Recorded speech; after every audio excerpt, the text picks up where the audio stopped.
Some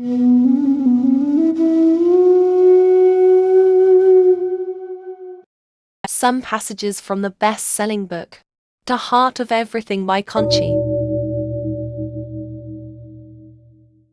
The first step is the last. On the slopes of the mystical mountain Arunachala, I sat unmoved, my breath shallow and subtle.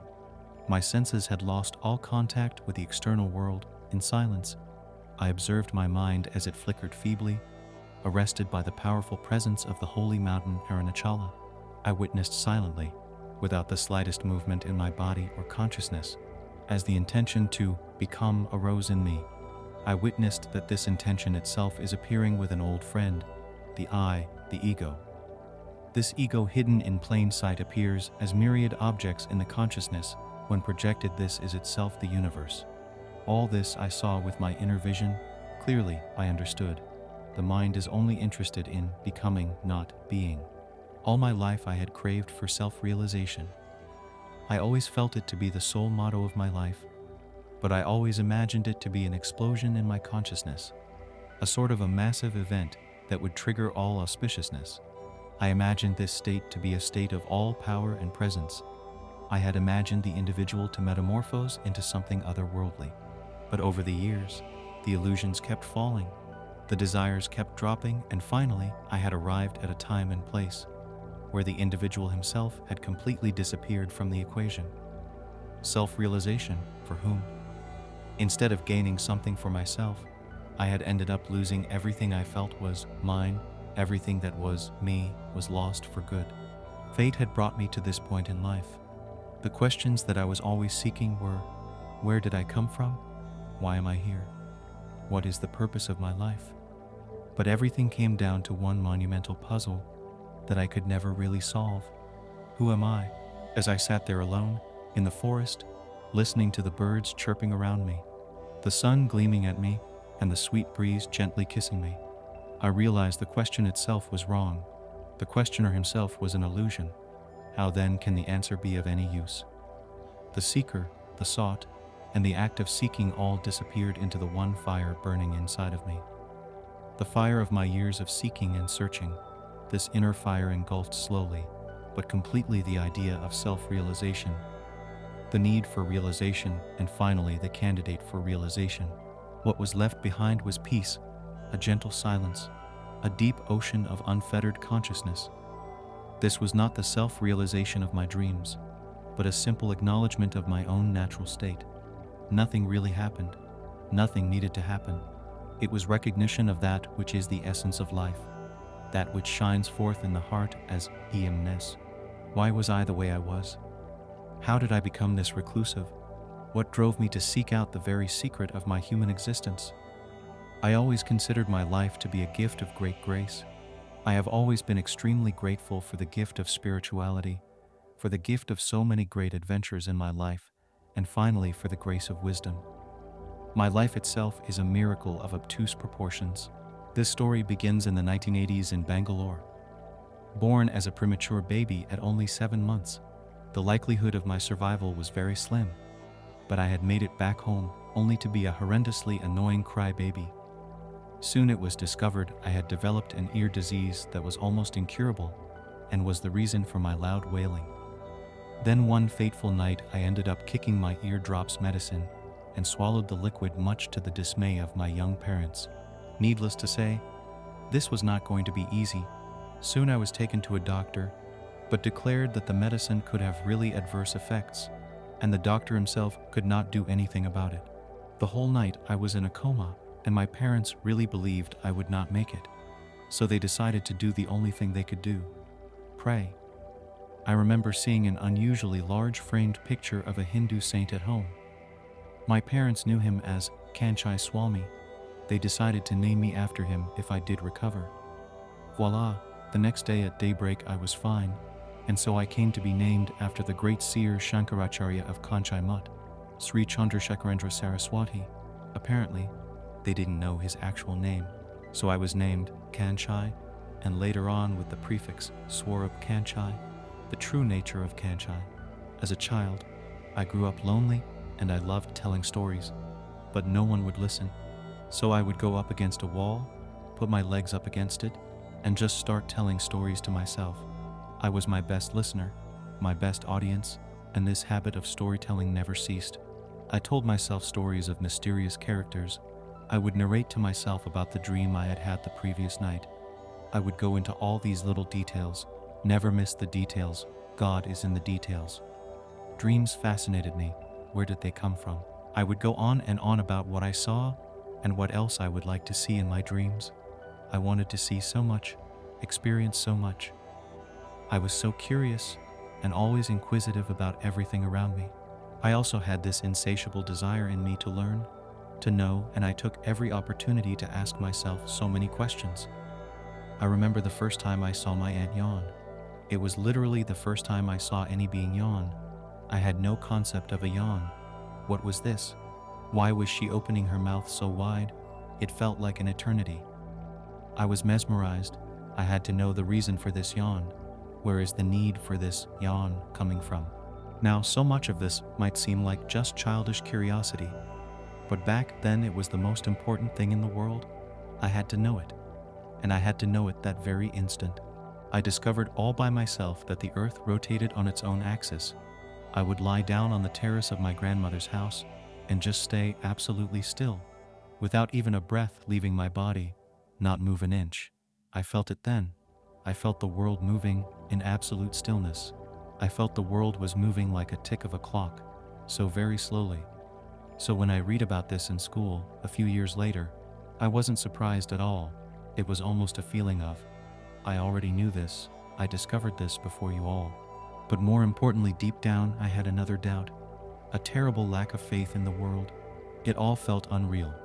I always asked myself if these people around me were really my parents and my family, or if everyone was putting on a show just for me. I felt there was a thin veil somewhere, and if I somehow managed to pierce it or peel it off, I would end up seeing the real world, and not these actors and not this stage. But honestly, I wasn't so sure about what the real world would look like. But it wasn't this. This doubt was carried forward well into my adulthood. There came the moment when I uncovered this secret, but more on this later.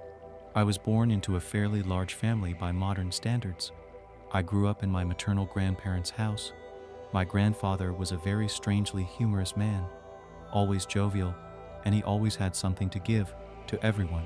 But what defined him really was his devotion to God. Piety came naturally to him, his body frail from all the fasting he did.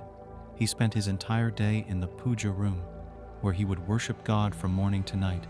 He would clean the room, offer the deities food, water.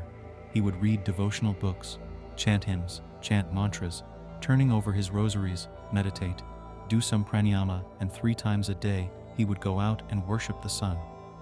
Every day without a fail he would feed the crows in the vicinity.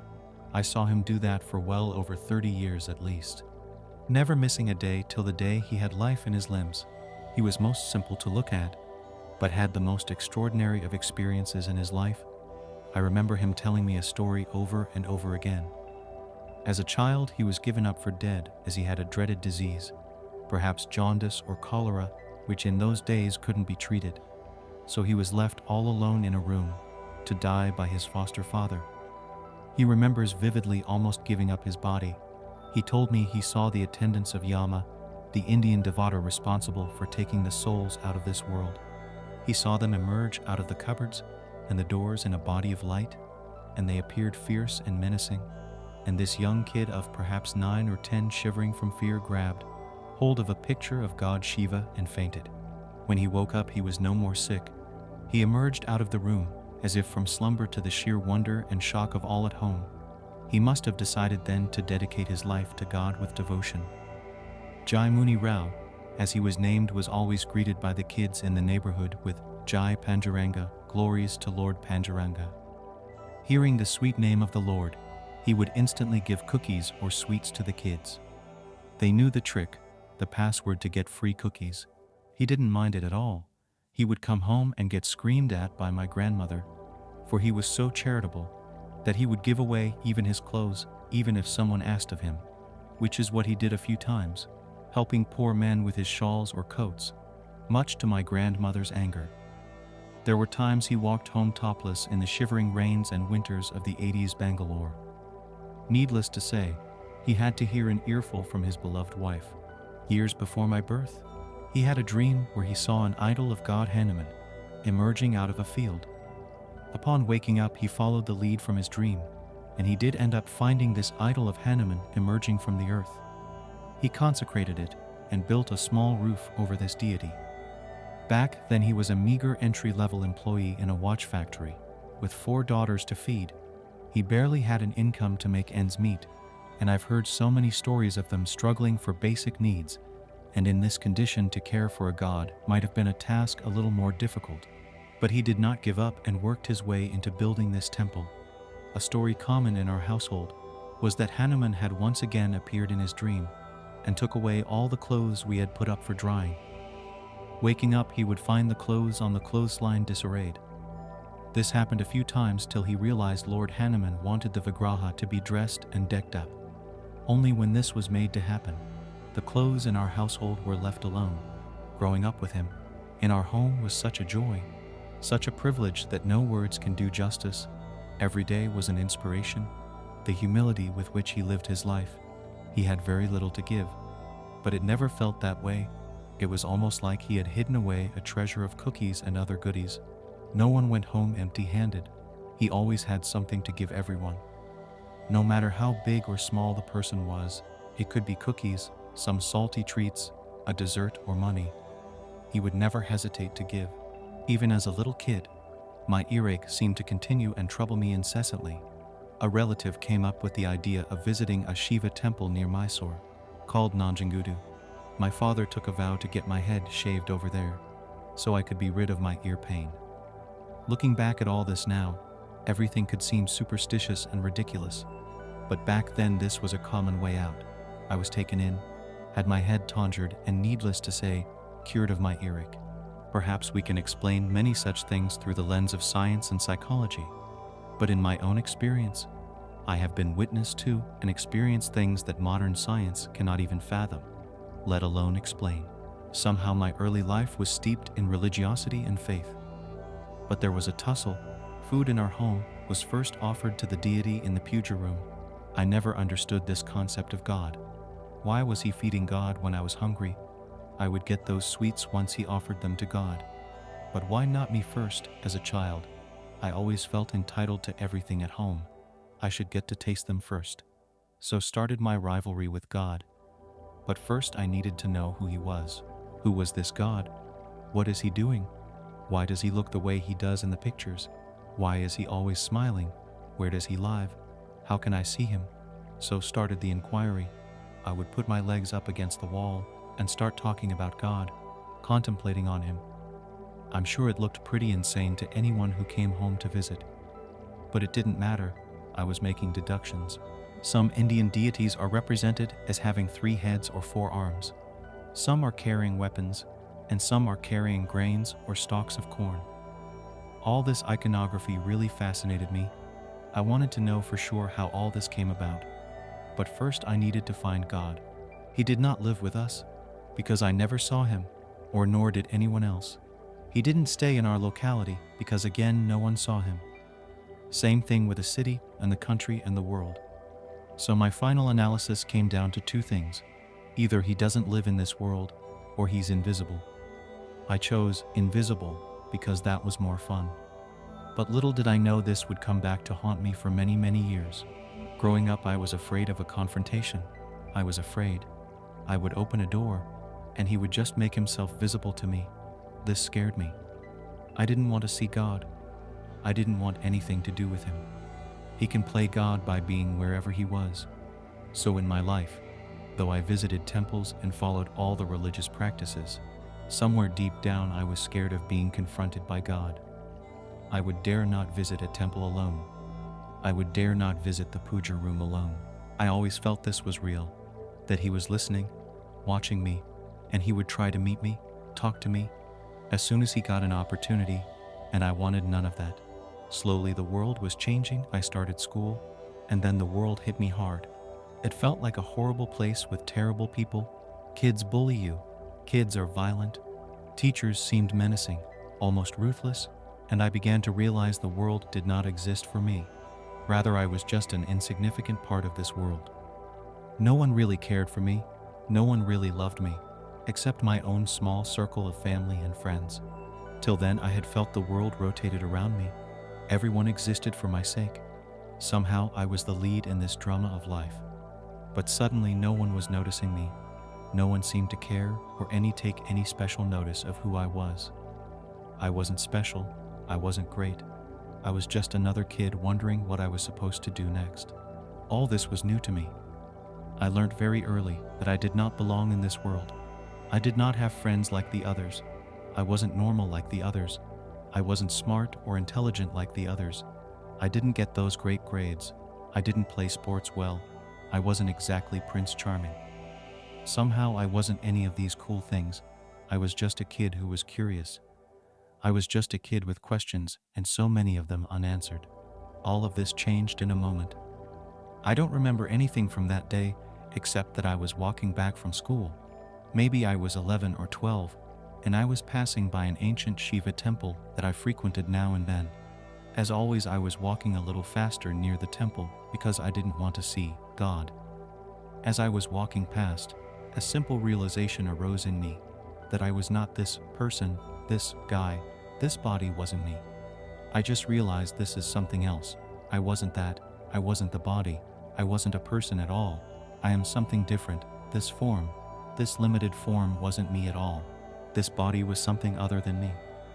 I was that, the one who was watching, untouched by this body, untouched by the world. I came home. This changed something in me. This seething awareness remained in me. For many days and maybe weeks I thought about this.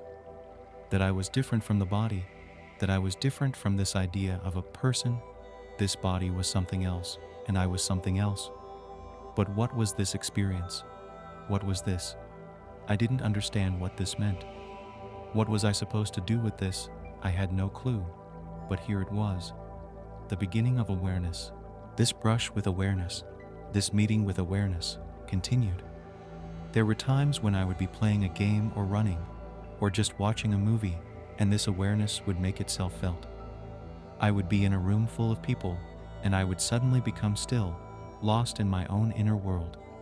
It didn't make matters better. Somehow this experience made me feel disconnected from the world around me. As soon as I became witness to this, I lost all power to act. It was like a reset button. I was already an oddball, but this just made it worse. No one really understood this. People felt I was being moody. But this was not a mood swing. This was a reality swing. I would become aware, intensely aware of just this awareness. I never understood what this was or why this was happening. All I knew was I was this.